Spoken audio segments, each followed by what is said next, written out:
የቲክቶኩ ንጉስ ታዋቂው ዲላን ፔጅ አዲስ አበባ መግባቱን ሰማችሁ? አዎ፣ በቲክቶክ ብቻ ከ19 ሚሊዮን በላይ ተከታዮች ያሉት ዲላን ፔጅ ኢትዮጵያ ይገኛል። ደግሞ ስለ ሀገራችን ምን እንዳለ ታውቃላችሁ? በርካታ ቀናትን የሚወስደውን ረጅሙን ቪዲዮን የምሰራበት ጊዜ አሁን ነው። ይህንንም በቅኝ ግዛት ባልተገዛችው ሀገር ኢትዮጵያ እጀምራለሁ ብሏል። ዲላን ስለ ሀገራችን ሲናገር ግርማ ሞገስ ያለው መልክዓ ምድር፣ በርካታ የታሪክና የሃይማኖት እሴቶች ያሏት የሰው ልጅና የቡና መገኛ ናት ብሏል።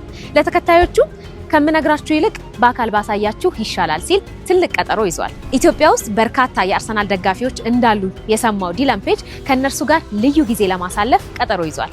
ገነርስ ተዘጋጅታችኋል? ሀገራችን ኢትዮጵያ ዲላንን እንኳን ደህና መጣ ብላ ተቀብለዋለች። እናንተም ዲላንን እንኳን ወደ ሀገራችን በደህና መጣ ብላችሁ መልካም ምኞታችሁን በኮሜንት ግለጹለት። ለሌሎችም ፈጣን መረጃዎች የኢቢሲ ዶት ስትሪም ይወዳጁ።